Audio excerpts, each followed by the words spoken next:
Hello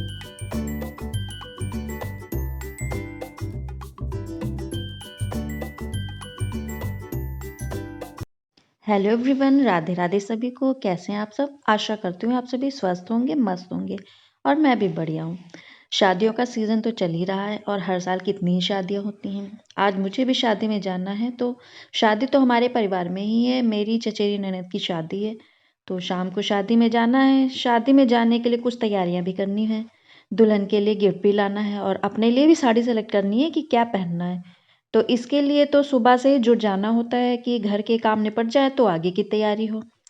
तो खाना इसलिए मैं जल्दी बना रही हूँ। खाने में मैंने न्यूट्रेला की सब्जी बनाई है। न्यूट्रेला को पहले ही बॉयल कर लिया था, जिससे भिगो कर रखने की ज़रूरत नहीं पड़ेगी। और वही लहसुन, प्याज, टमाटर और आलू को काट लिया है। ये सब्जी थोड़ा स्पाइसी बनती है, तो इसमें तभी टेस्ट आता है। न्यूट्रेला को अलग बर्तन में निकाल लिया है। फिर इसके बाद सब्जी में मैं छौंक भी लगा दूंगी। और हम लेडीज़ को तैयार होने के लिए तो कुछ तो टाइम पहले से चाहिए होता है।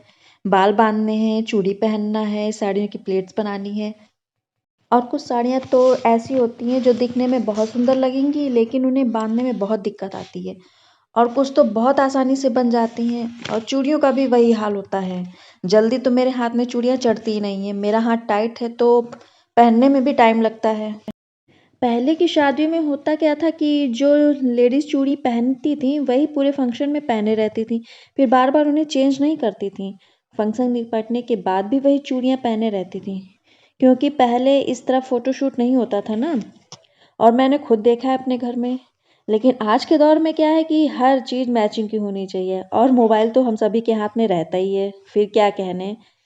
सच में टाइम पहले से कितना चेंज हो गया है।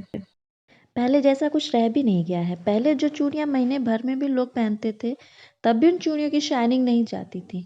और अब तो 2 दिन में ही चूड़ियाँ रफ हो जाती हैं। कोई करे भी तो क्या करे, मजबूरी है चेंज करना। और अगर समय के साथ ना बदले तो बेवकूफ़ कह जाएंगे। और सच में यूट्यूब एक ऐसा प्लेटफॉर्म है जहाँ पर हर कोई अपनी बात आसानी से रख सकता है और अपने मन के उद्गार बाहर व्यक्त कर सकता है, जैसे कि मैं आप लोगों से कर रही हूँ अपनी बातें शेयर। और आप लोगों से बातें करते करते मेरी सब्जी बनकर तैयार हो गई है और अब मैं रोटी भी बना रही हूँ।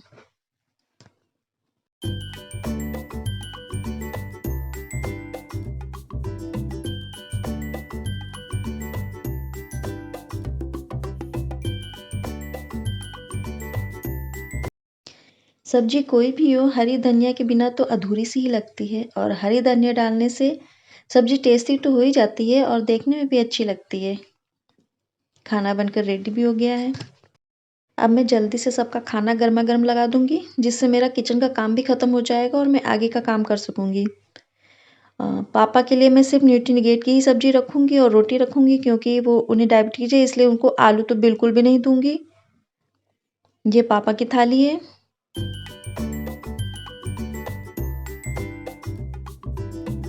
अरे मेरे बेटे की थाली है।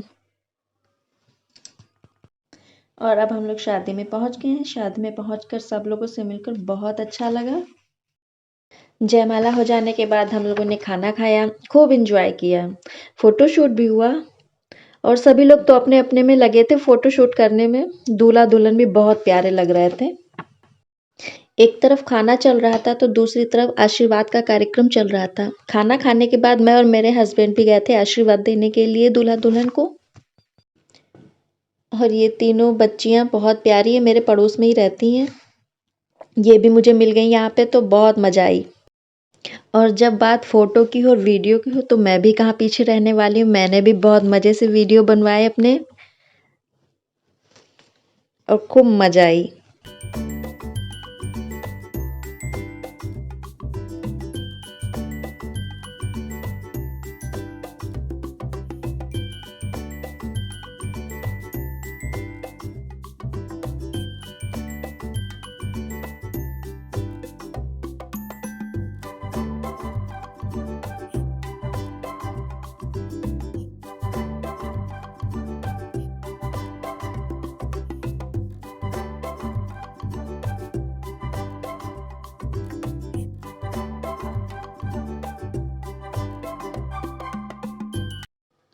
और ये दुल्हन की भाभी मतलब मेरी देवरानी है, और ये उसकी छोटी बहन है। दोनों बहुत प्यारी हैं, बहुत अच्छे से मिलती हैं जब भी मिलती हैं। शादी से लगभग 1 बजे की रात में हम लोग वापस आए हैं और रात में इतनी थकान हो गई थी कि हिम्मत नहीं पड़ रही थी कि कुछ भी उठा के रखूँ। जैसे कपड़े पड़े थे वैसे ही पड़े हुए। फिर दूसरे दिन कलेवे में भी जाना था, तो उस दिन भी मैंने सुबह कुछ नहीं सही किया क्योंकि जल्दी से खाना बना के मुझे कलेवे में जाना था। फिर उसके बाद आके तब मैंने ये सब समेटा है। इतना ज़्यादा गंदा लग रहा था बेड कि मैं क्या कहूँ। फिर धीरे-धीरे करके मैंने सारे कपड़े तह किए, उसके बाद फिर मैंने आराम से चैन की साँस ली। लड़की की शादी तक तो सब बहुत अच्छा लगता है, लेकिन जब विदाई होती है ना तो कितना खलता है। विदाई होने के बाद तो सन्नाटा सा ही छा जाता है और जब तक घर में बेटियां होती हैं तो रौनक सी छाई रहती है। और घर में जब शादी हो जाती है तो घर की बेटियां ससुराल में जाकर वहां को रौनक फैलाती हैं। एक बेटी ही होती है जो मायका और ससुराल दोनों को जोड़े रखती है। विदाई किसी अपने की हो या किसी पराये की हो, विदाई देखना तो बहुत मुश्किल हो जाता है। और मैं तो अपने आंसू पूरी तरह छुपाने की कोशिश करती हूँ, गला तो भर ही आता है। बहुत मुश्किल होता है विदाई का समय देखना। वॉइस ओवर करते करते मेरी आंख में भी आंसू आ गए। पता नहीं इतनी इमोशनल क्यों हूँ मैं। फाइनली अब कमरा देखने लायक हो गया है। चलिए मिलते हैं नेक्स्ट व्लॉग में, तब तक के लिए राधे राधे, जय श्री कृष्णा।